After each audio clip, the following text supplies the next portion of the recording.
Welcome to the MeidasTouch Memorial Day podcast. We have a lot to discuss. First, President Biden outmaneuvered and outnegotiated the MAGA Republicans and struck a historic deal in principle with Kevin McCarthy to raise the debt ceiling. Is this deal perfect? No, but it keeps all of President Joe Biden's major priorities that help hardworking Americans, and it allows our economy to function and to keep on growing. Also, MAGA Republicans are livid at this deal. That's all you need to know. So, what happens next? We will break it down here. Next up, we've got Special Counsel Jack Smith wrapping up his charging decisions. We're learning in connection with the ongoing criminal investigations into Donald Trump's theft of thousands of government records. Also, Trump's attorneys are dropping like flies. And we all know what MAGA stands for. Make attorneys get attorneys. MAGA Republican Ken Paxton probably needs multiple attorneys. He was impeached this weekend by the Texas Republican-controlled House of Representatives, which also ignored the social media ranting and whining of Donald Trump and Carrie Lake and Marjorie Taylor Greene and the rest of that MAGA criminal cartel, telling them not to impeach their criminal buddy. Next up, a trial before the Texas Senate, where Ken Paxton's wife, Angela Paxton, interestingly enough, is a state senator. And do you know, this is a weird fact, the song that she sings all the time, like she's known for just walking around and singing the song where she goes, I'm a pistol packing mama whose husband sued Obama. I'm a pistol packing mama whose husband sued Obama. Yes, I am. That's what she ran on. Well, actually, you're the wife of an impeached cheating husband who covered up his affair by getting his mistress a job for a real estate developer by accepting bribes. Big yikes. Cool. Ron DeSantis continues to try to out-fascist Donald Trump. His entire campaign over this past weekend has been focused on, this is his main issue. He will destroy the left. He will crush them. He will crush the woke. Doesn't say anything about how he's going to help the people. And his new thing, too, is he's giving these press conferences in front of, like, ships and, like, military equipment. I noticed that. He is a total clown. This is the MeidasTouch Podcast. And on this Memorial Day, we'd like to take this opportunity, of course, to honor those who have made the ultimate sacrifice for our country. Brett and Jordy, how are you doing today? It's an important day for our country, Memorial Day, and I think it's important that we do reflect on the brave men and women in the armed forces who gave the ultimate sacrifice on this day. It's really makes you think a lot about the meaning of patriotism, in my opinion, and the meaning of what it means to truly love your country. And in watching these battles that we've seen in the past few days between Democrats and Republicans over the debt ceiling, in watching the messaging that we see come from people like President Biden and the messaging contrasted with that of which we're seeing from people like Ron DeSantis and Donald Trump and these other MAGA Republicans, it really shows you that they are really just working for two almost entirely different countries.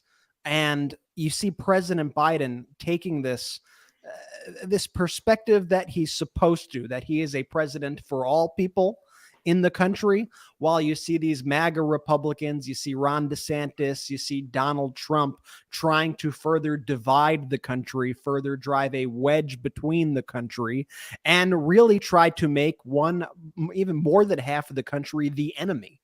which I think is so dangerous and speaks to their authoritarian tendencies. So I'm excited to show, I think on this show a lot, we show these contrasts in leadership, this contrast in messaging. So I'm excited to get into it. I hope everybody, if you had a long weekend, has been able to enjoy the long weekend. I know it's been, quite the busy year. I cannot believe that it's Memorial Day, just in general. Wow. I cannot believe that it is May 29th. How crazy is that? But always good to be here with the brothers. We don't take a break here on the MeidasTouch Network. Jordy, how you doing? I'm doing well, B. You just said that and put that also perfectly. So I'm going to comment on Ben singing in that intro. Ben, I thought Brett was the vocalist of the brothers. That was really impressive. Like, you had a beat, you had rhythm. That was some good country, Ben. Well, I appreciate it. Not the greatest song in the world to display my talents there. Very but true. Speaking on that theme, Brett, that is what she ran her campaign on. She ran the campaign that she's a pistol-packing mama whose husband sued Obama. And that was the message, not here's what I'm doing for the people. Here's what we're fighting for. Here's what I'm delivering. And as we talk about the debt ceiling negotiation, one of the key things was President Biden was fighting to preserve and to protect things that benefit hardworking Americans. And the only issues where Kevin McCarthy and MAGA Republicans were focused on was how do we screw over the most vulnerable who have no one to really fight for them? And also just how do we screw over the hardworking Americans? Look, if they were going to be serious about these conversations, right? Maybe the first area I would be like, you know what? Giving tax write-offs to billionaires for their yachts and for their private jets. Maybe we start there.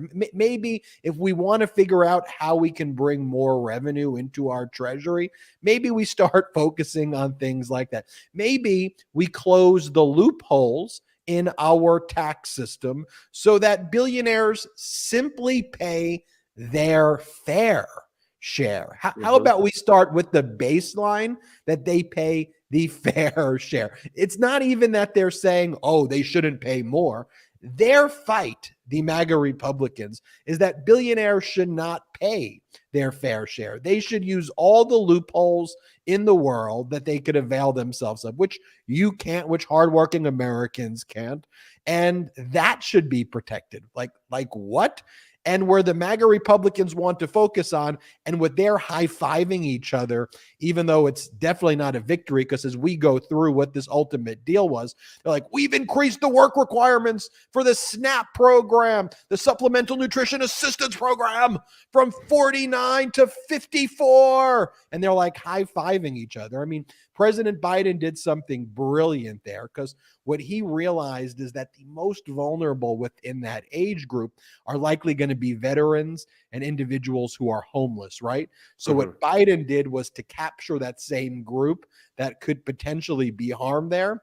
He expanded the eligibility of these programs to homeless individuals and to veterans who never before were able to get it so easily. So it's actually an expansion of the program, but it allows Kevin McCarthy to go high five his base and say they screwed over poor people. Like, yeah, that's what they consider that's what they consider a W. I mean, it reminds me of when we literally saw Ted Cruz and the Republicans fist bump each other after voting down the PACT Act in the Senate. I mean, they've done it literally, so it's no surprise that they're now doing it figuratively over this bill right here for the debt ceiling. But I think what we saw throughout this process was we saw Kevin McCarthy put on a whole lot of false bravado. He put on this whole kind of strong positioning where, he wasn't going to cave an inch and he was going to cut all these programs. And this was going to be the one opportunity where he was going to single-handedly torpedo the entire Biden agenda with massive cuts to government spending, massive cuts to Biden's efforts to fund the IRS, massive cuts to Biden's environmental efforts, massive cuts to Biden's efforts to help those most vulnerable in the country. First off, once again, let's go back. Let's just think about the things that were hoping to do. I mean, that's pretty messed up. But Kevin promised his people that he was going to do all that and more. He set these ridiculously high expectations for his side, and he could not deliver on any of them. He was not able to deliver on them at all. He set the bar so high that truly, unless he led our country into catastrophic default on the debt and completely destroyed the entire global economy, I don't think any of the people who support him, I don't think any of those MAGA Republicans would have been happy any other way unless he let the entire economy explode. So he gave himself these impossible expectations going into this whole process that he inevitably could not live up to. And what did he get at the end of all of it? He got, honestly, less, I would say, than he would have even got if he just waited till the normal appropriations process. Like, he played this so incorrectly. And really, I mean, I know Biden doesn't want to say this because Biden is tactful and Biden wants to make sure this thing gets over the finish line. But Kevin McCarthy kind of got his ass handed to him here.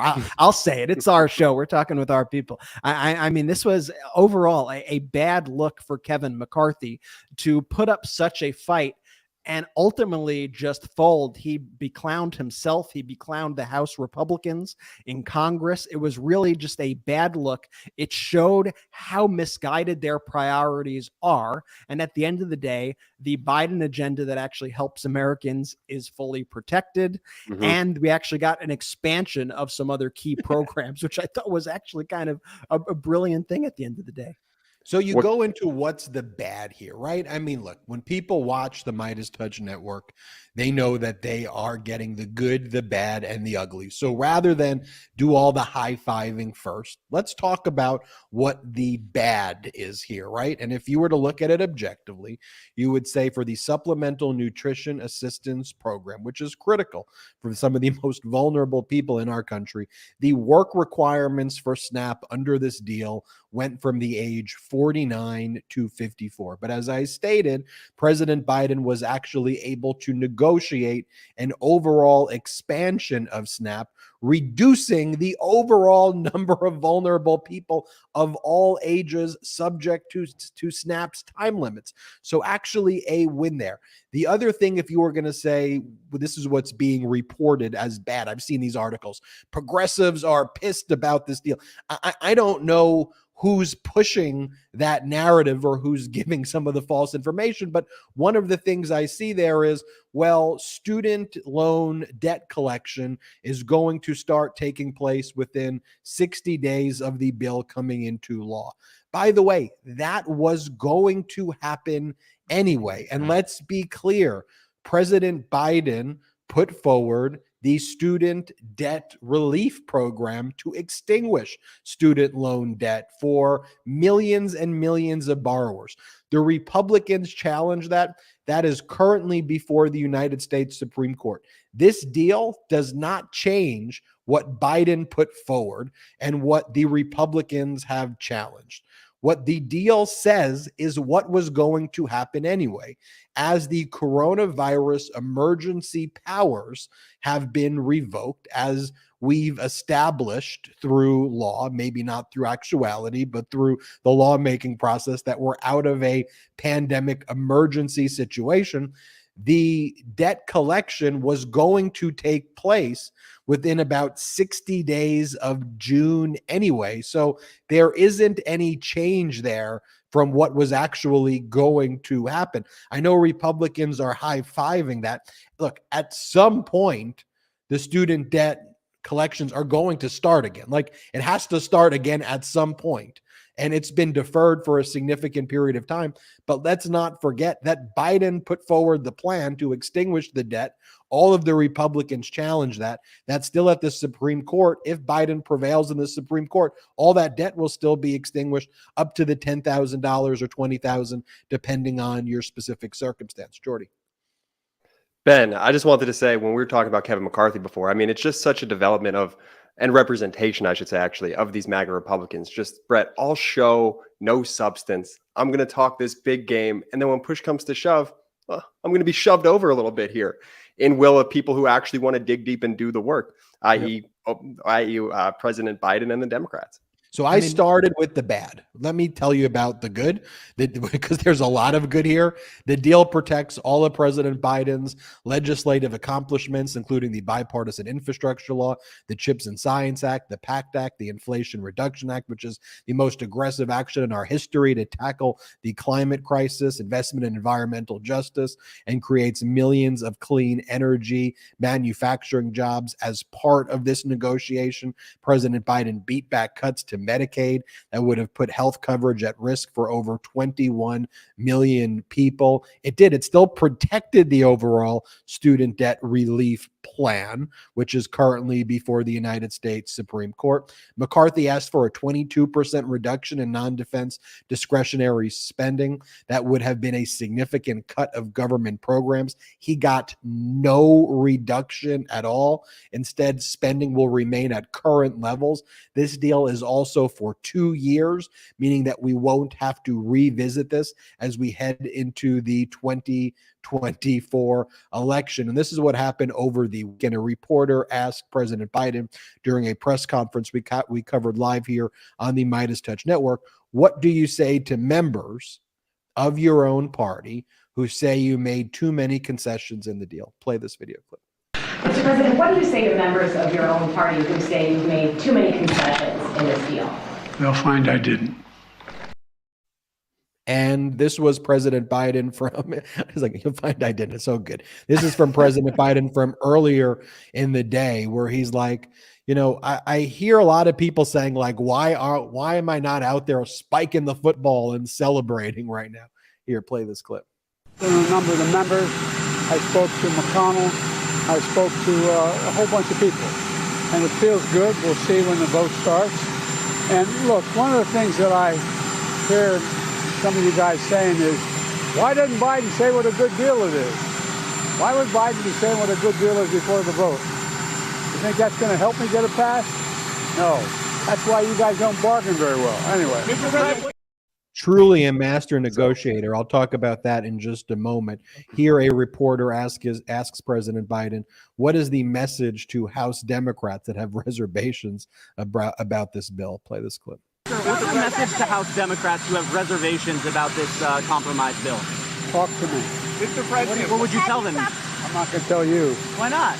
Look, you guys all get on and say, tell them what a good deal is. How about this was a 100% deal for the Democrats? You think it'd help me get a pass? Well, who got the better deal? Do you think it's going to help me get a pass? Come on. President, who got the So good. And meanwhile, you've got Peter Ducey asking Biden, would you consider a part? Stupidest question. They're so stupid, these questions. They're all stupid. Like everybody. If you notice, though, Bet, every question is trying to get an answer that they could position a story as this incredibly major conflict. They want fighting words out of Biden. They want Biden mocks Republicans, Biden spiking the football on it. The media wants to almost destroy the entire deal and help the Republicans destroy the economy. But the good thing about Biden here is that Biden is not Donald Trump. He doesn't take the bait. He does not take the bait. He actually is a master tactician. And it's moments like this that show you that Biden's decades in the Senate and time in the White House, even before he was president, have paid off. Experience actually matters. It matters when you have a certain level of tact when you're dealing with these Republicans. And Biden knows these Republicans inside and out. He has worked with them. He knows that they're extremely emotional. He knows their pain points. And he knows that he's got it at a good point right now, and he's not going to fumble the ball while he's on the goal line. Anyway, here is Peter. The expression Ducey. is he's not going to snatch defeat from the jaws of victory I think right both. now. I think both Brett's expressions. is definitely work. still an expression. That's still it. Brett just both. took it to the sports world. Yeah, both good. I know Jordy was impressed with my sports I reference. really liked it. That was really thanks. impressive, B. Thanks, Jay. Anyway, here's Peter Doocy asking Biden if Biden would consider, after hearing Ron DeSantis's opinion on this issue, if Biden would consider a Trump pardon. And basically, for the listeners, Biden basically just laughs in Steve Doocy's face. Here's the clip. Did you see that Ron DeSantis said that if he became president, he would pardon Trump? Where are you on the idea of presidents pardoning Trump? He just laughs at him. The laugh as he's walking away is great, but the hand gesture too. I mean, that's the ice. Get out of here. Because you gotta treat him like he's an idiot. Like he's asking a stupid question. You have to treat him. It's interesting. You may have seen it. The Mighty may have seen it today. I interviewed Ben LeBolt, White House Communications Great interview, director, and it was such a different format for, I think, how interviews are conducted, which is why I think it was a pretty successful interview, because we spoke for 15 minutes, uninterrupted, right? No sound bites. I think I pressed him on the good, the bad, and the ugly in the deal. He answered the questions, and I didn't try to jump him. I didn't interrupt him, but I pushed back in certain areas. But it was ultimately a discussion. We talked about bipartisanship. We talked about normalcy. And it was so interesting seeing the comments from so many of the Mighty who were like, I haven't seen an interview like that where I actually gained information. Like I learned something from that interview. Yeah. And I've been, because I was doing it, that I was doing something like unique. That's just how we operate here at the MeidasTouch Network. But when I read those comments, I was like, you know what? You're right. Like no one else is really doing that right now. Yeah, you know what it was is you had a normal conversation like human beings have with other people, and that's not often seen on TV. Rather, they'd like to set up that conflict, just like they want to set up in the questions. They want two people screaming at one another. But when you actually have an in-depth conversation, 15, 20 minutes, hashing out the issues, asking hard questions, but not being rude about it, going back and forth, getting into the nitty-gritty of the bill that is going to be before the House and the Senate. I mean, I think that is really what this is all about in its purest form. And we had an opportunity to hear there from the White House communications director himself. So I thought that was a pretty special moment. I recommend everybody go check that out. It's on our YouTube channel. And maybe, in a couple of days, maybe we'll also put that interview on our podcast feed here for the audio listeners. But definitely check it out on YouTube. I thought it was fantastic. It was really amazing, Ben. You did a great job. And to your point, what I liked about the interview so much is like I walked away from that with more information than when I started. Like I wasn't angry, I wasn't mad, I wasn't like going to go out somebody's. I just felt smarter after listening. We use this marketing phrase a lot when I was in the marketing world before the Midas days. It's like, what's the tension in the campaign? That usually just meant like, what's the hook? Well, the cool thing about the tension, which the legacy media gets so wrong, is they try and make it just a horse race or whatnot. When the real tension is truth and facts. And when you can make your tension truth and facts, the audience, as we've seen on the network, continue to grows because people are interested in that. They don't want to make everything a dog and horse race. They want to watch news and actually be educated and leave there feeling smarter than they did before they came. Here's what I've noticed, which is and sorry, Ben, but here's what I've noticed, a lot of what happens is that there are people often on, either sides of the arguments here, and their pure intent is to try to make you as angry as possible over every single thing. Everything has to be the worst thing that's ever happened to you.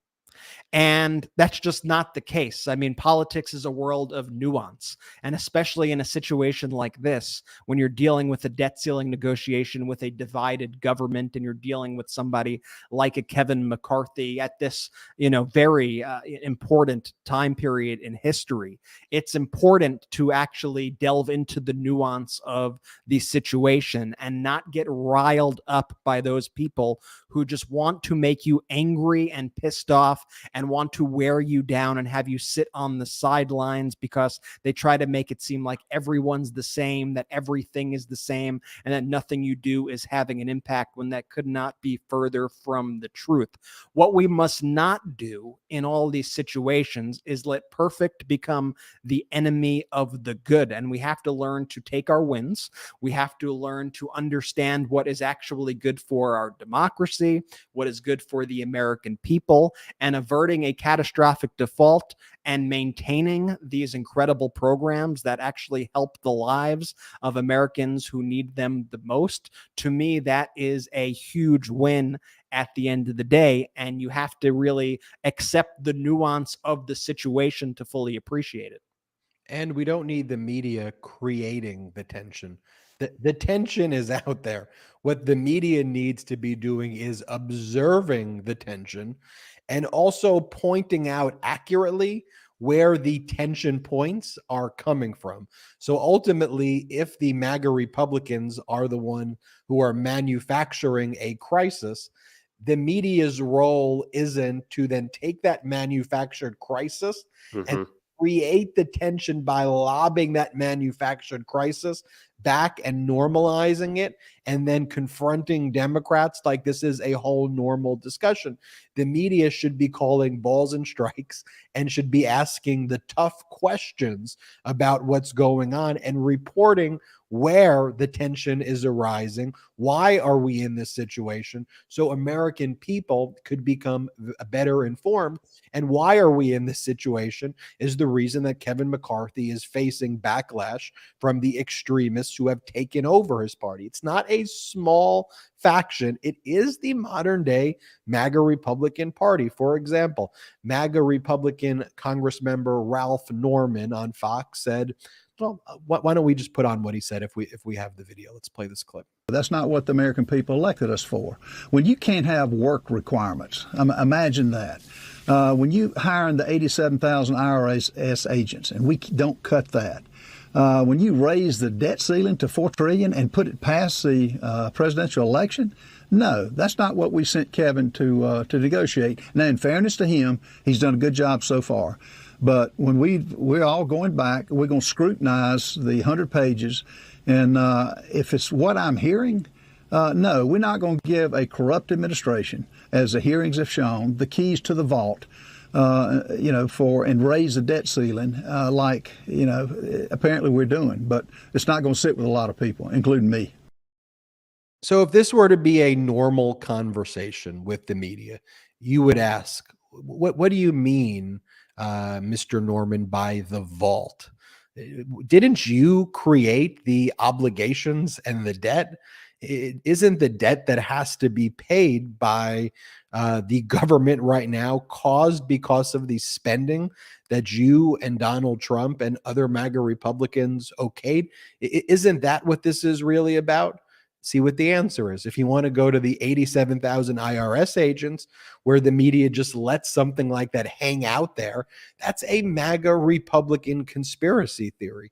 Yes, do more IRS agents have to be hired over a decade to replace IRS agents who are retiring? Yes. That's what needs to happen.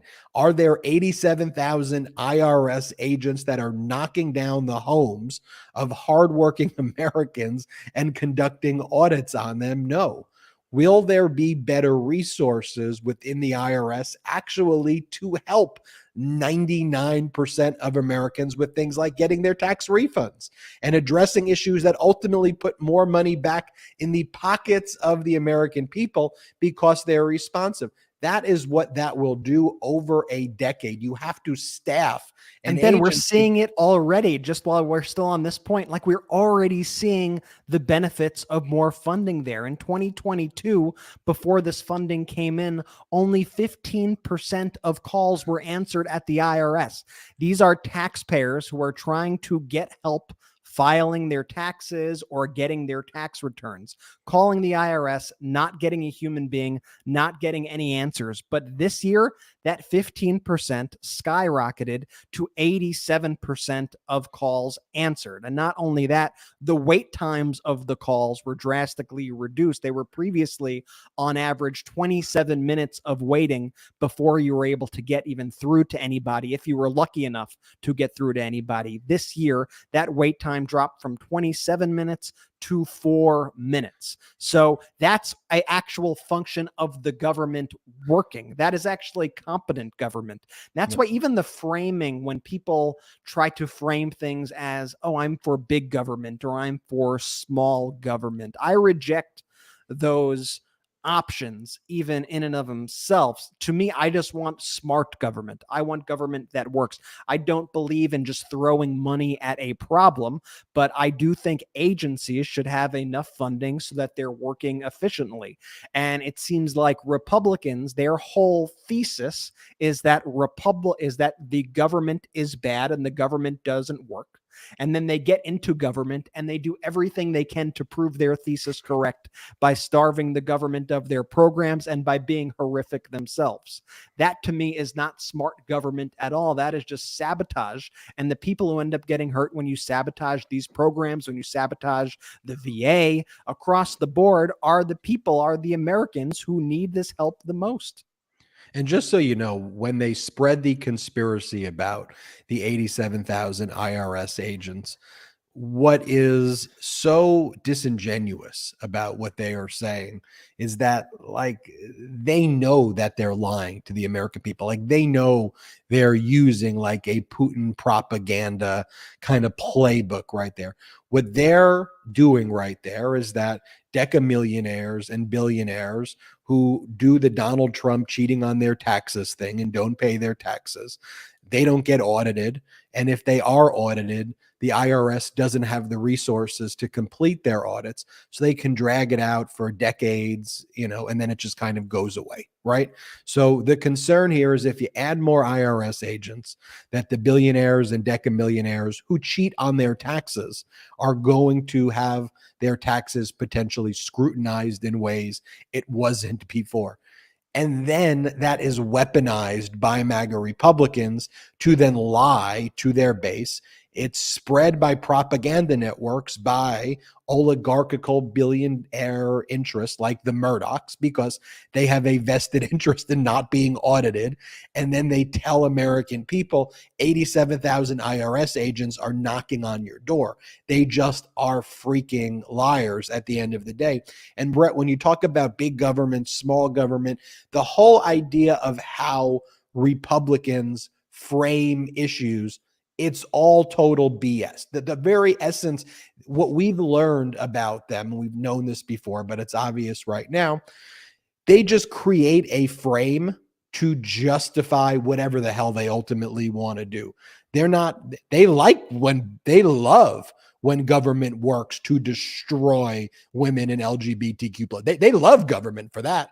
They love when government destroys books. They love when government controls the bodies of women. They freaking love that stuff right there. So it's not that they don't love government. They want the government to do their own fascistic stuff. And if they just go small government here, we're strict textualists here. Oh, you're a strict textualist? What about the Second Amendment? It talks about militias and well-regulated.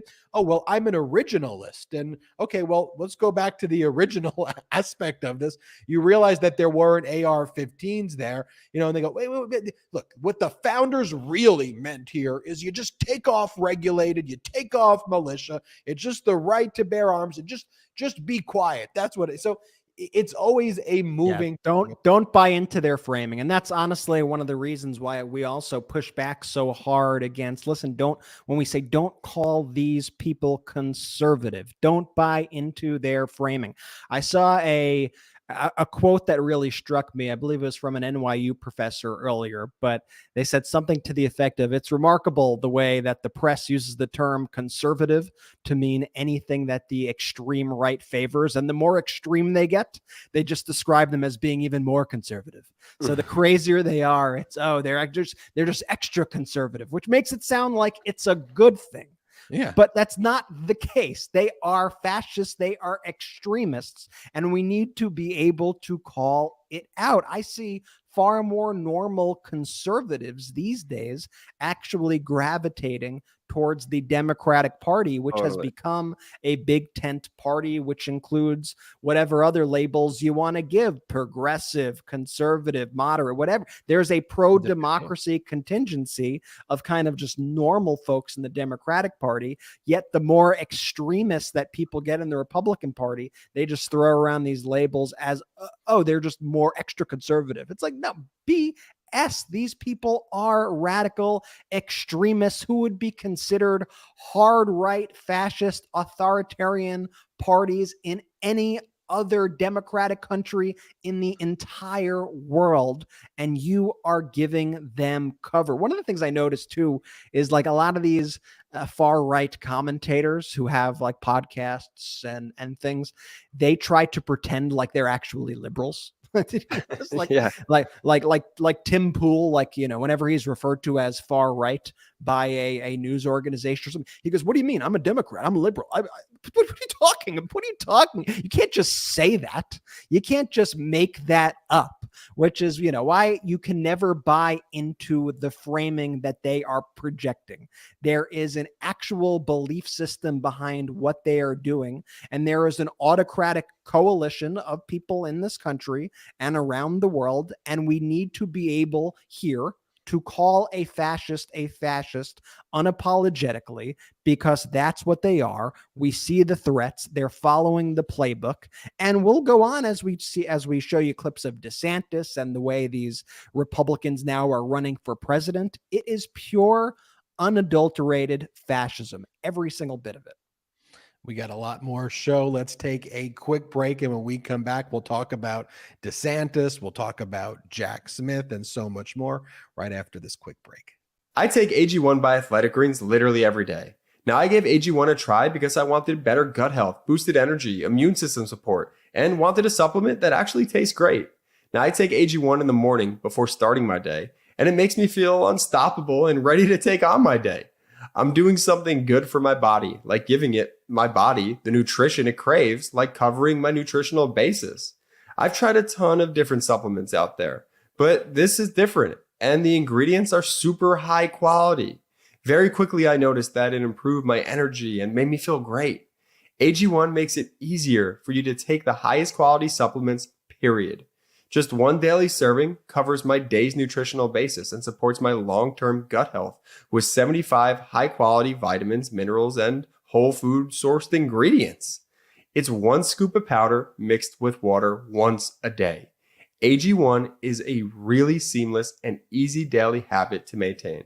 Now, I'm asked all the time about, the one thing I do to take care of my health, that if I couldn't live without, what would it be? That would be AG1 by Athletic Greens. I need it. I can't think of another daily routine that pays off as well as AG1, which is why I trust the product so much. If you're looking for a simpler and cost-effective supplement routine, Athletic Greens is giving you a free 1-year supply of vitamin D and 5 free travel packs with your first purchase. Just go to athleticgreens.com/Meidas. That's athleticgreens.com/Meidas. Check it out. And now let's take a quick break to talk about our next partner, Magic Spoon. Growing up, cereal was one of the best parts of being a kid. But as I got older, I had to watch out for sugar and empty carbs. Magic Spoon has the amazing flavors you love, but high protein and less sugar.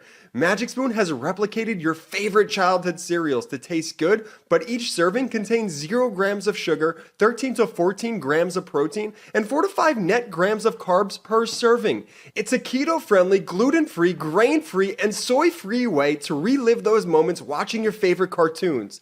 Plus, it's only 140 calories a serving. It's like there's magic in every spoon. With over 8 unique flavors, you won't get bored of feeling good with Magic Spoon. My favorite is peanut butter, but they also have flavors like cocoa, blueberry muffin, maple waffle, honey nut, and birthday cake. And now get this, Magic Spoon is dropping limited edition flavors, strawberry milkshake, and peaches and cream. They taste like dessert and are absolutely delicious. They're only available for a little while, so grab these one-of-a-kind flavors while you can. head to magicspoon.com/Meidas to grab a custom bundle of cereal and try the magic for yourself. And be sure to use our promo code Meidas at checkout to save $5 off your order. And Magic Spoon is so confident in their product, it's backed with a 100% happiness guarantee. So if you don't like it for any reason, they'll refund your money, no questions asked. Remember, get your next delicious bowl of guilt-free cereal at magicspoon.com/Meidas and use the code Meidas to save $5 off. Thank you, Magic Spoon, for sponsoring this. Welcome back. We are live here on the MeidasTouch Podcast. Special thanks to our sponsors. You know, we don't have outside investors here on the MeidasTouch Network, so we are grateful for sponsors who stand behind pro-democracy content. You could check them out in the description below on our YouTube page if you want to check out those links. I want to just talk briefly about some of the other MAGA Republican responses very quickly, and then I want to compare what President Biden said on Memorial Day to Donald Trump's message, because it's the perfect contrast of, I think, decency and compassion with the real fascist idiocracy threat we face. Then let's talk about Ron DeSantis, because it's linked to that fascist idiocracy. So here's what Lauren Boebert said. She said, "Our base didn't volunteer, door knock, fight so hard to get us the majority for this kind of compromise deal with Joe Biden. Our voters deserve better than this. We work for them. You can count on me as a no on this deal. We can do better." MAGA Republican Dan Bishop writes, "Heard the call. Rhinos congratulating McCarthy for getting almost Zippo in exchange for a $4 trillion debt ceiling hike was enough to make you puke emoji. Actually, it's so bad they won't give a figure for the debt ceiling hike, only that it's suspended until Q1 of 2025. Our bill was a year less." Dan Bishop, you're the reason why the debt is there. We have to pay your debt, you freaking idiot. Congressman, we have to pay your debt. Like, Yeah, the money's we've already ran it committed up. money. You ran it up. Like, to the extent it needs to be increased, it's because you took that credit card that McCarthy was talking about and you spent it on things. MAGA Republican bad things, not things for the American people, things for freaking billionaires. Oh, you want another private jet? Oh, take more private jets. It's like the dumbest stuff, you know, and then you rile up the MAGA Republicans. Like, they're taking your money from you, okay? They're stealing your money and they're giving it to billionaires who already have more money than they ever need in multiple lifetimes. And then they're getting you outraged about the green freaking M&M. Just think about that. MAGA Republican Congressman Bob Good writes, "I'm hearing the, quote, deal for a $4 trillion increase in the debt limit. If that's true, I don't need to hear anything else. No one claiming to be conservative could justify a yes vote." Well, y'all aren't conservative. Like that Congressman Bob Good thinks that he's conservative. You ran up the debt, and now you don't want to pay the bill. Like, it's the least, if we're talking about strictly like conservative, it's the least conservative thing in the world. Go and sing your freaking songs with the J6 choir, Congressman. Show what a conservative you are by putting out new tracks on iTunes with freaking terrorists. I mean, come on. But let's go and show you the contrast between, on Memorial Day, President Biden and Donald Trump. Here's President Biden's Memorial Day message. On Memorial Day, we honor America's fallen heroes who have gave their last full measure of devotion to this nation. We'll never be able to repay the debt we owe them, but today we rededicate ourselves to the work for which they gave their lives, and we recommit to supporting the loved ones they left behind. Donald Trump's response in all caps: "Happy Memorial Day to all, but especially to those who gave the ultimate sacrifice for the country they love and those in line of a very different but equally dangerous fire, stopping the threats of terrorists, misfits, and lunatic thugs who are working feverishly from within to overturn and destroy our once great country, which has never been in greater peril than it is right now. We must stop the communists, Marxists, and fascist pigs at every turn and make America great again. I mean, look, everything he says is the ultimate projection, but just think about how perverted he is. It's perverted. Like, he is a sick, perverted freaking maniac. And if you look at that and you go, oh, I'm gonna hide, like, that's a sick, freaking deranged lunatic. Pull it up side by side right there. It is the ultimate, like, litmus test. If you look at the one on the right and go, at least it's the right for me on the screen for Donald Trump, and you go, the one with all caps talking about communist and Marxist fascist pigs, if you go, that's the guy I want to give the nuclear codes to again. That is the person I want making life or death decisions for me, my family, people I know, my country, the world. If that's who you say is normal, we got some big problems there. But that's why, to your point, Brett, true conservatives are siding with Democrats right now. I know the large media networks don't want to acknowledge that doesn't fit their narrative. It doesn't fit their framing of the issue. But there's a pro-democracy coalition, and then there is a fascist idiocracy coalition right now. And in the pro-democracy tent, it's not so much that I'm a Democrat as so much as I want leaders who are compassionate, decent, intelligent. I know my leader's not going to be perfect. I know that I'm going to disagree with President Biden on a lot of issues. That is fine. But let's start with the threshold or a baseline of decency, compassion, humanity, intelligence, and just fundamentally trying to figure out these issues. And where the MAGA Republicans are talking, and we'll go to this in just a little bit, think about this. Their campaign is for a civil war in the country. They're not talking about threats abroad, the real threats like Vladimir Putin and Kim Jong-un. They freaking love those guys. Vladimir Putin, Kim Jong-un, that's their boys. That's their buddies. Donald Trump wrote a whole book, letters he received from fascists. Not actually, he wrote it. He took the letters he got from Vladimir Putin and Kim Jong-un and made a freaking coffee table book, and sold it for hundreds of dollars to grift off of his people. They love those people, but they declare war on Memorial Day against Americans. Disgraceful. Yeah, you have Donald Trump openly calling for war against more than half the country. I mean, the MAGA base, if at its most generous, if you maybe want to put it at 25% of the country, which I think is extremely a generous number.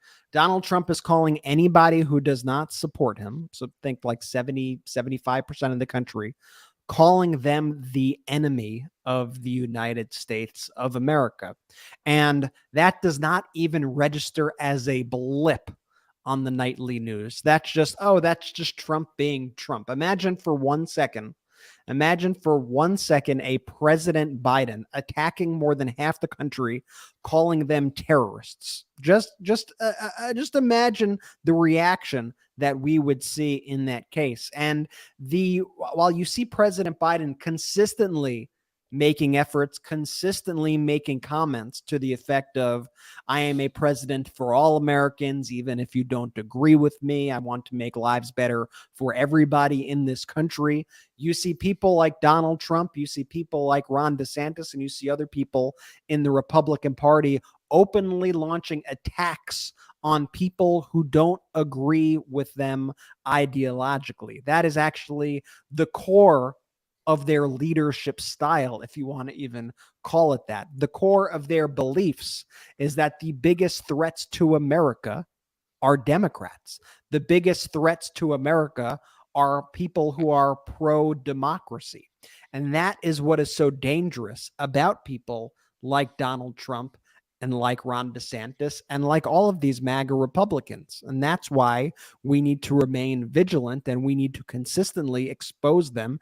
And we need to have the correct level of outrage when we hear these statements and not just let them go by the wayside and go, oh, that's just Donald being done. Oh, that's just the Republicans these days. That's just what they say. No, it's not normal, folks. It's not a normal thing. That was the Memorial Day message. And just so you have every major holiday, Donald Trump posts one of these all caps hateful messages. I mean, he posts them every day on his social media platform. Here, pull up Christmas. This is what he wrote for Christmas. So we caught the government of the United States through the use of the FBI and other agencies conclusively, irrefutably cheating on the 2020 presidential election. Like, it's going to be 2026 and he's going to be talking about the 2020 election, him and Kerry Lake. And then he goes on, they're destroying our country. Okay, that was Christmas. Here was Easter. Merry Christmas. Happy folks. Easter to all, including those that dream endlessly of destroying our country because they're incapable of dreaming about anything else. Those that are incompetent, they don't realize that having a border and powerful wall is a good thing. Mother's Day. Happy Mother's Day to all, including racist, vicious, highly partisan, politically motivated, and very unfair radical left Democrat judges, prosecutors, district attorneys, and attorney generals who campaign unrelentingly against you without knowing a thing and endlessly promise to take you down. Well, at least when he doesn't win the presidency, he'll have a second career as a writer for Hallmark greeting cards, because those are just beautiful. By the way, messages so from holidays. you call that up, and I was thinking in my head like the Jimmy Kimmel skits or the Fallon skits of them writing like dear diary, and then just going to absurd extremes in their like letters to whomever. That's what I imagine that sort of being if they were to do a just like sort of a joke skit on a president who's lost his mind. But there's nothing funny about this because it's not a joke. These are real things that the lunatic ex-former president said. Like you said, and this guy had the nuclear codes, and there are people out there that are like reading those tweets or those truths or whatever you want to call them, and like, hey, I want to give him another chance here. And look, you know, I say this a lot. I say this a lot here, and then I'm DeSantis. But look, we live in very complicated and complex times, and it is very difficult to confront the serious problems we face accurately, like to truly assess the situations, to understand them, to try to address them, to figure out solutions, and to work collaboratively. That process is hard, but it is a necessary thing that we need to engage in as a nation. And to do that, everyone needs to play their part, but you need leadership who can rally people around logic and the truth and all of those ideas. It is easier, and this is why historically fascism and the leadership of autocrats has been the norm over democracies, because a strong man can come in and just say, I alone can fix it. It is the fault of this group or that group, and you need to hate them. And then for some people who have anger in their hearts, it just makes them feel good. It makes them go, no wonder it's difficult out there. Not that life is complicated and difficult, and we have to sometimes do difficult things and make sacrifices. It just is sometimes, to some people, you go, it's that group who did it. Let's hate them. Let's go after them. And then people are like, all right, no wonder things are tough. It's their fault. Versus, let's figure out how we can all benefit. Let's enact policies that can benefit. You know, I saw that election in Turkey again, and, you know, just watching the leader hand out those dollar bills, you know, to the, you know, at the polls, you know, like literally bribing people, and thinking about that's how Trump sees himself. That's how these autocrats see themselves. Speaking of which, this is how DeSantis spent this, you know, Memorial Day also, and this weekend. This was an interview that he gave where it is the rhetoric of a fascist when he's asked why you should vote for him, right? In the past, you'd have politicians, even the Republican Party, set forth a vision that they have of a country. No, not anymore. This is what DeSantis said why you should vote for him. Play this clip. Is right now the time for Ron DeSantis to run for president? Because everyone knows if I'm the nominee, I will beat Biden and I will serve 2 terms and I will be able to destroy leftism in this country and leave woke ideology on the dustbin of history. What is he even talking about? What is it? You're going to destroy the leftists. Your goal, like he's literally saying there, and I don't want to mince words, right? Mm-hmm. He's saying that he wants to kill America. Like I think we have to give it its proper framing, and they'll deny it. They'll go, I don't think that. I was just going to just intellectually destroy it. Okay, you won. DeSantis, you can't intellectually destroy a freaking fly, number one. But number two, no, the rhetoric that you are basically saying when you're using words like extinguish, exterminate, destroy, you're telling people that it is okay to kill. You're giving them a free pass to do that. You have no agenda because I will win. Why should I vote for you? Because I will win. Well, what are you going to do? What are you going to do? Destroy the leftists. Honestly, it's the same thing as the Trump posts that we read before. It's at the end of the day, no different. They have to both out extreme each other. And once again, think about if Biden went on TV and he said his number one goal was to exterminate conservatives, or I'm going to destroy conservatism. There'd be pandemonium, absolute pandemonium, and it would be absolutely warranted. What you're supposed to do as a leader of a country is to say, I will be a president for all Americans, and I will work to build consensus, and I will put the best policies forward that will benefit the most people, especially the most vulnerable among us. It is not, I want to destroy more than half of the country because they disagree with my beliefs. That right there, in and of itself, is completely disqualifying for anybody running for any government office whatsoever. I don't care if you're running for president or if you're running for dog catcher. I don't care. That is utterly disqualifying. So this is like prep work DeSantis is essentially doing now for the debates coming up, right? So what he's going to be doing at these debates, just to, predict a little bit here, a couple months out, is all I'll be doing is saying leftist this and woke that, woke ideology. Like these buzzwords on a national stage are going to flop because nobody understands what he's talking about. These aren't tangible things that people actually, like the average American citizen understands. They're just looking at him like, what are you doing? What'll be interesting in those debates is Trump's obviously not going to debate. I think that's a fair prediction. He said he's not going to debate. So what you'll see is all of the other kind of phony candidates who are actually running to be Trump's VP or to try to be the spoiler for Ron, trying to attack Ron DeSantis. So your Tim Scotts and others, they will all gang up on DeSantis in there, and it'll just become like, well, you're not loyal to Donald Trump. You're disloyal. You're disloyal. You're more disloyal. It's going to be completely embarrassing. But the only thing I've heard DeSantis talk about policy-wise is he wants to with the January 6th, fully pardon the January 6th insurrectionists. He wants to give them pardons.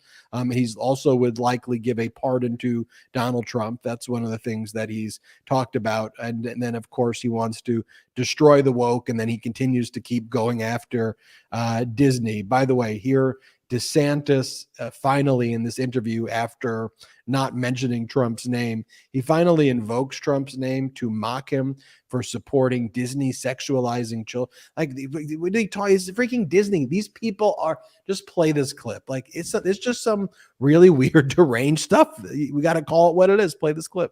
We obviously have a lot in common with Iowa in terms of what Florida's done and what they've done under Governor Kim Reynolds. And I think the groundswell of support has been really strong. And, we're going to press the case. I mean, they had mentioned there may be some differences with me and Donald Trump. And I think that those differences redound to my benefit in a place like Iowa. I mean, for example, he's taken the side of Disney in our fight down here in Florida. I'm standing for parents. I'm standing for children. And I think a multi-billion-dollar company that sexualizes children is not consistent with the values of Florida or the values of a place like Iowa.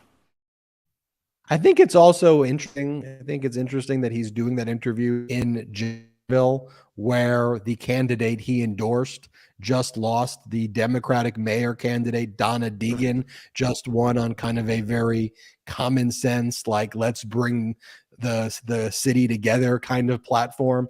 And then, of course, the background with the battleship right there on Memorial Day. And granted, he's a veteran.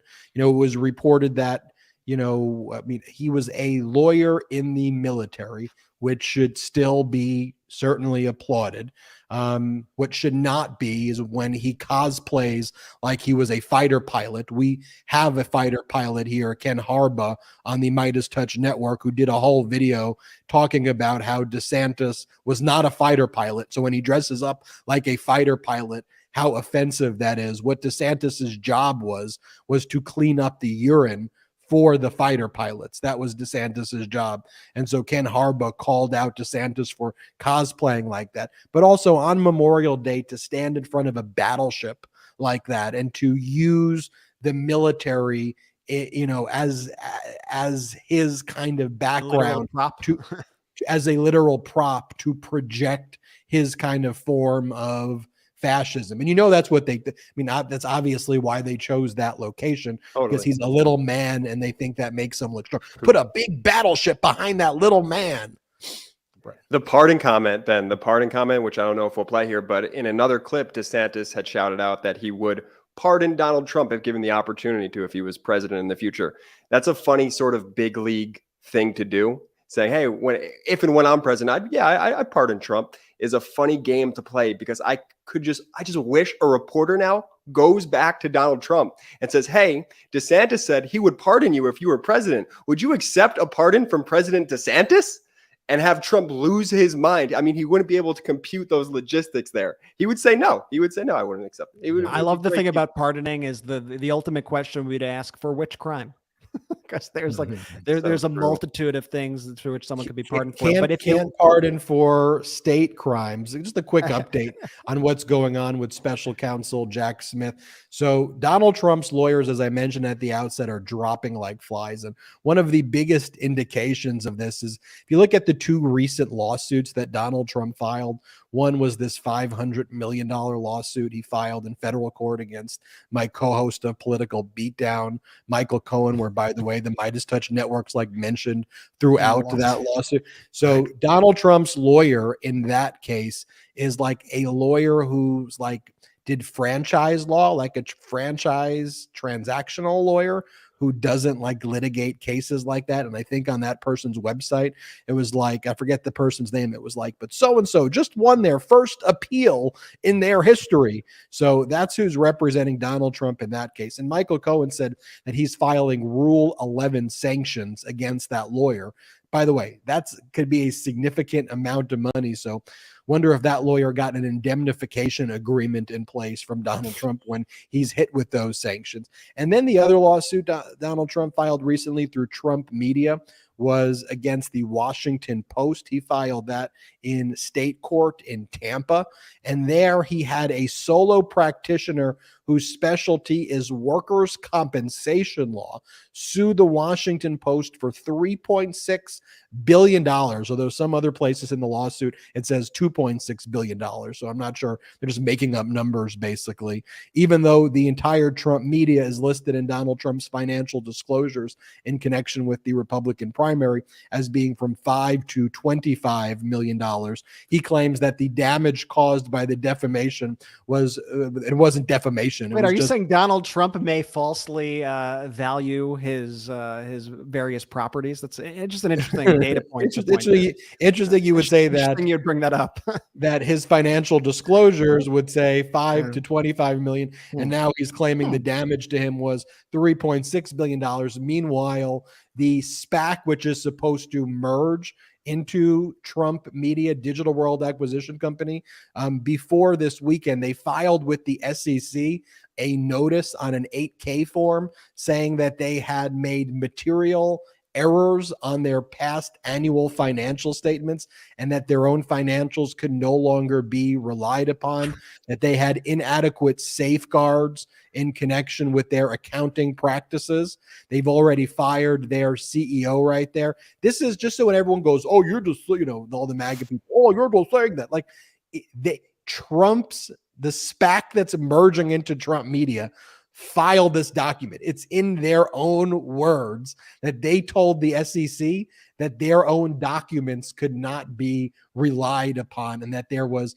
material accounting error. So good luck with that defamation lawsuit against the Washington Post, where you're out there where the SPAC is saying that there are material accounting errors in the financial statements. And look, Tim Parlatore, I'm not going to say I'm going to give him any credit because he was Donald Trump's lawyer at one point in time, but he jumped ship to his credit at the perfect time. Like, he saw where this was going. And not only did he jump ship, he said Boris Epstein, Donald Trump's other lawyer, basically obstructed justice. He's like, yeah, he wouldn't let me do the searches in Bedminster. He wouldn't let me do this. And then boom, within 2 days, all of this other news came out. I don't know if Parlatore's one of the off-the-record sources, but the timing of Parlatore leaving with all of this new news coming out about Trump having these maintenance workers move the boxes the day before the Department of Justice showed up at Mar-a-Lago on June 3rd. And all of those new developments, the dress rehearsals were taking place at Mar-a-Lago before. They were doing dress rehearsals of how to hide the classified records. So, we will keep you posted there, but it looks like we're at the stage where a recommendation is being made to Merrick Garland to pursue the indictment. And that's why the grand jury, in connection with the investigation of Donald Trump's theft of documents, hasn't met since May 5th, which is a long time for the grand jury to have not met. And what that tells me, what the data suggests, is that that time is used by special counsel Jack Smith to prepare a memo, probably take him about a month to prepare, to Merrick Garland recommending that charges be brought. I know a lot of people are skeptical what Merrick Garland will do. Let me give you this assurance. I will never say 100% anything, but I will go 95 to 99%. Ooh. If special counsel Jack Smith makes the recommendation to indict Donald Trump, Merrick Garland is not going to overrule that recommendation. Period. Full stop.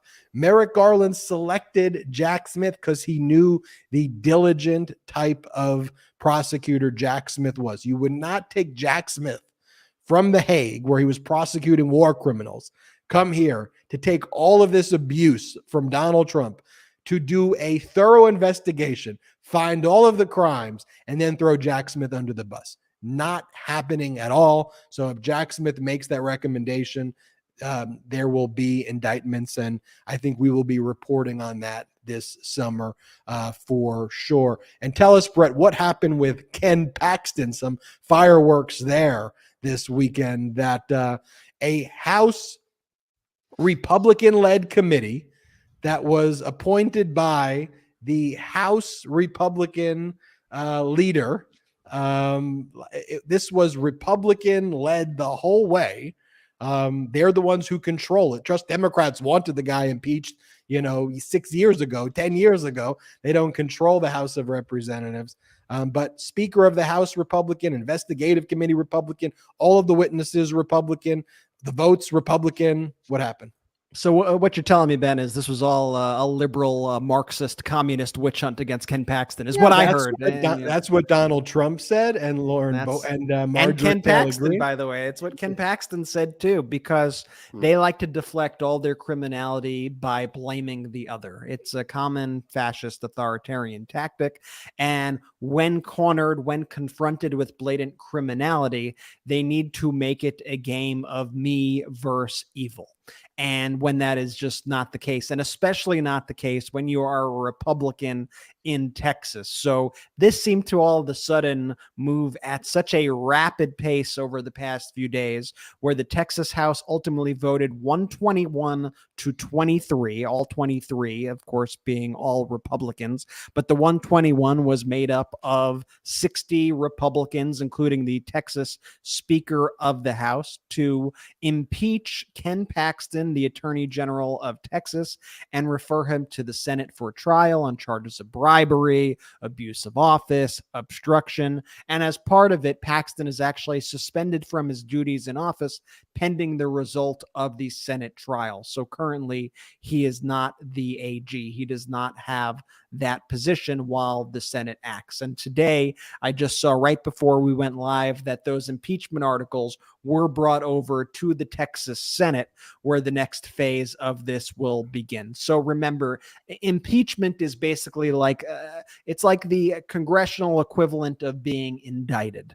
But that does not in and of itself mean that you are removed from office. There is a Senate trial, which is not a trial in the court of law by any means, but it is a legislative practice. And if convicted in the Senate, then you would be removed from office. So we will see what the Texas Republicans do. And I don't think, a lot of people fully understand the structure of these state governments, but every single state has its own Senate and its own House of Representatives that is separate from the national House of Representatives and Senate. So two completely different things. This is happening in the state house within Texas. And I thought one of the interesting things about this, and one of the interesting things that we're seeing with this new feud between these DeSantis supporters and these Trump supporters, is we're seeing Trump's influence in the Republican Party begin to wane ever so slightly. Donald Trump,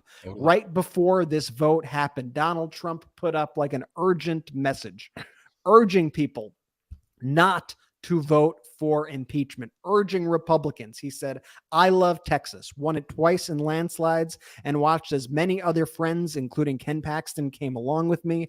Hopefully Republicans in the Texas House will agree that this is a very unfair process that should not be allowed to happen or proceed.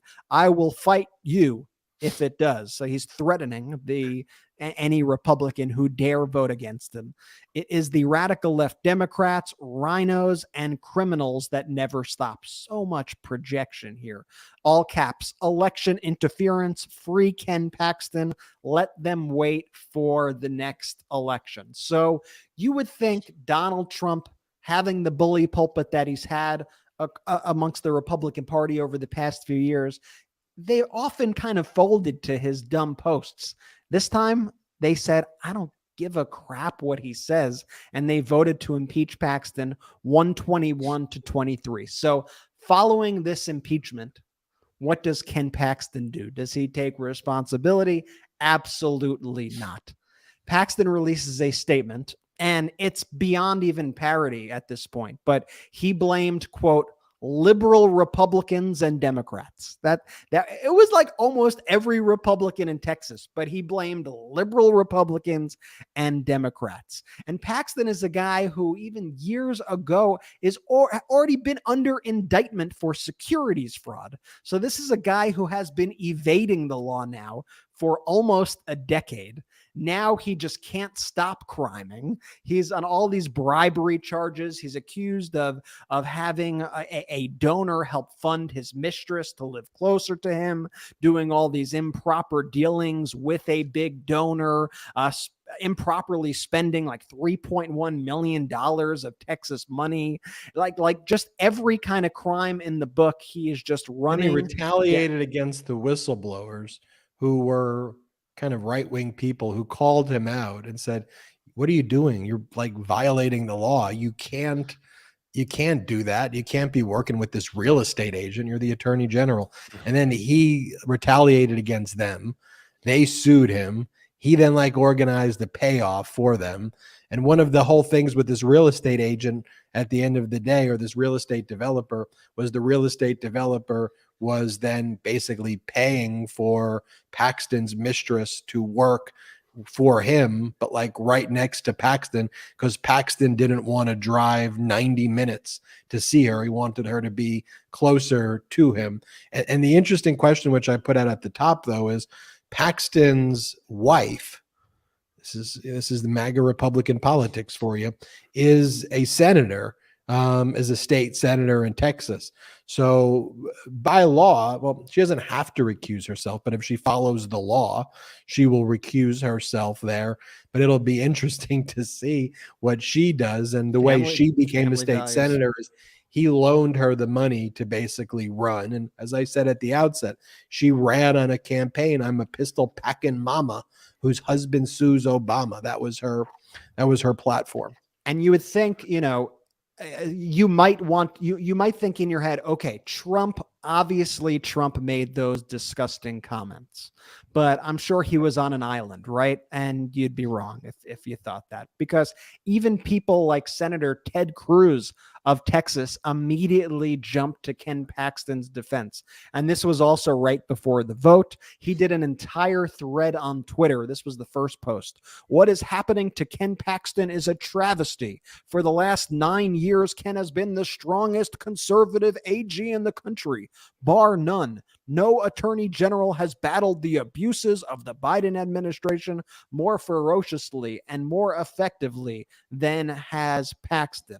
And he joined the ranks of people like Marjorie Taylor Greene. You're in good company, Ted. Marjorie Taylor Greene saying Texas Attorney General Ken Paxton has led the fight against the corrupt Biden administration, defended Texas election integrity, protected the lives of the unborn, and tirelessly fights to secure the southern border. This Texas House-led impeachment is a witch hunt.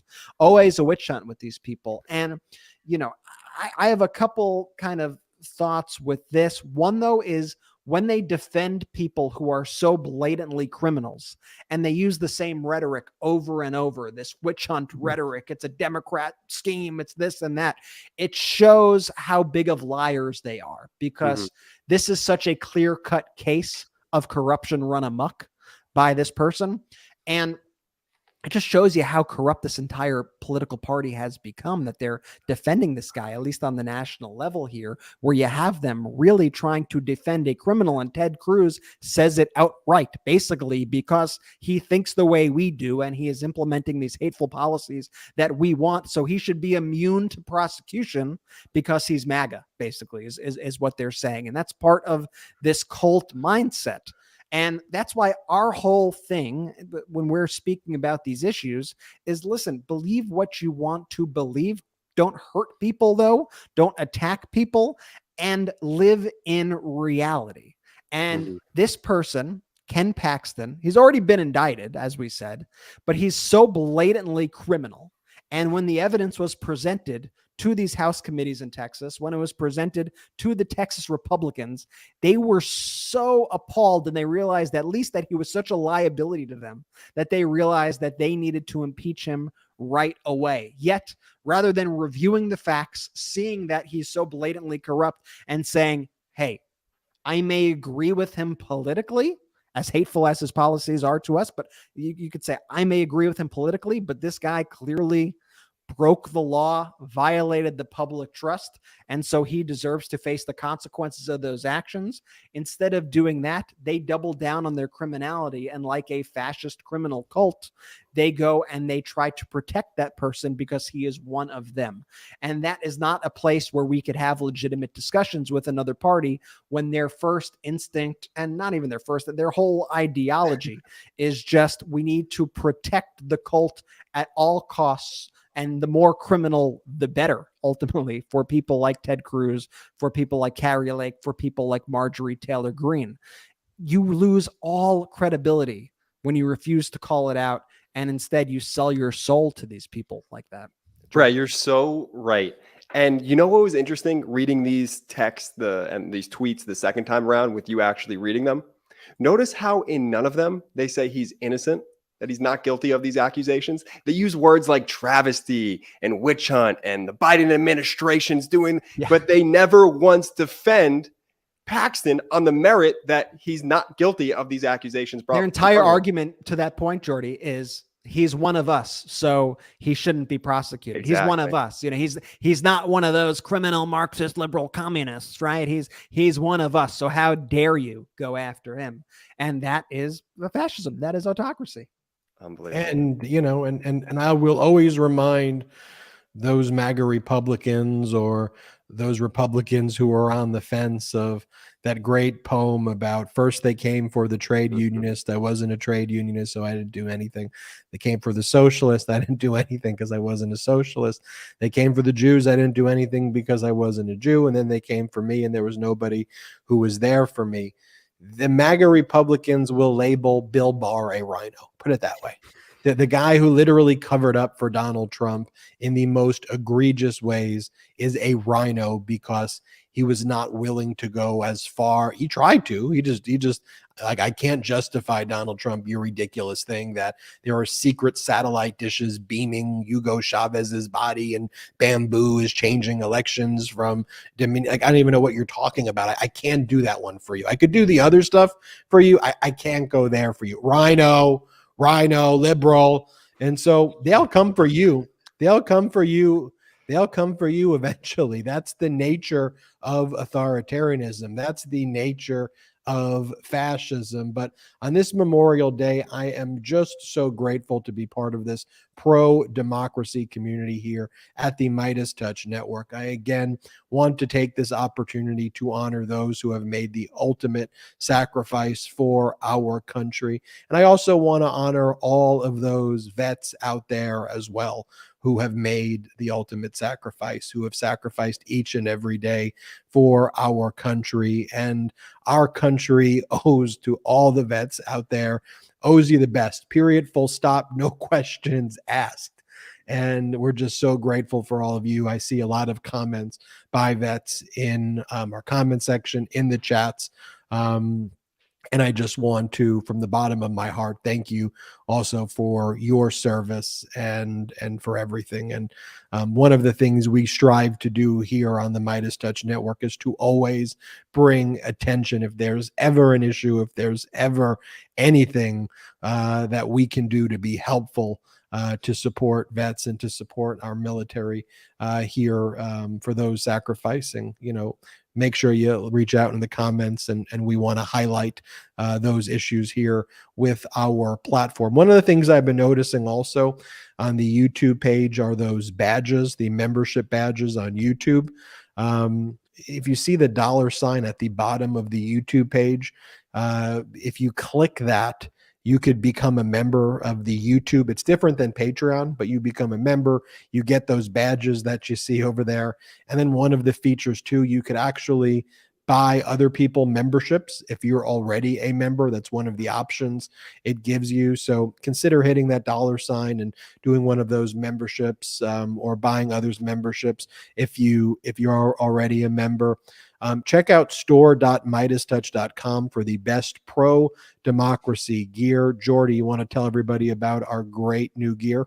We have some amazing new merch out there, especially right in time for summer, especially right in time for Pride Month, actually, more specifically. We have two great products right now. Drag is not a crime, and our Meidas Pride shirt. So portions from those profits of those items, they go to the Trevor Project, which helps at-risk LGBTQ youth. So definitely check those out. We have I Like My Beer Cold and Gay koozie, and then we just have a new Hot Democracy summer tank. So definitely check those out, store.MeidasTouch.com. We're very excited and proud of these designs. Oh, I love them. You got to check them out. And those koozies are going to be the greatest. I can't wait to see them all summer long. And big news also, I'm really excited about this. We're going to be scheduling very soon, so keep a lookout, our next Patreon Q&A, where we do Q&A sessions with our patrons, where we set up a private Zoom chat. You get to meet the three of us. You get to ask us any questions. We stay on for really as long as we could go to answer every single person's question in the chat. It's a really special real intimate experience where we get to meet you figuratively face-to-face through Zoom, as face-to-face as things often get here in a post-pandemic world. But make sure you sign up for our Patreon. It's available for all of our patrons at patreon.com/MeidasTouch. Always, like, one of the highlights of my month is to do that Zoom Q&A with all of our viewers, all of our listeners. Make sure, of course, you subscribe to the audio MeidasTouch Podcast if you're watching us here on YouTube. And if you're listening to us on the audio MeidasTouch Podcast, make sure that you are subscribed to the MeidasTouch YouTube channel for new videos all day long, all the breaking news updates that you've come to expect and love from the MeidasTouch Network. To the Meidas Mighty, thank you so much. None of this is possible without you. We are so grateful for your support. We are so grateful for this pro-democracy community. Jordy, take it away. Shout out to the Meidas Mighty!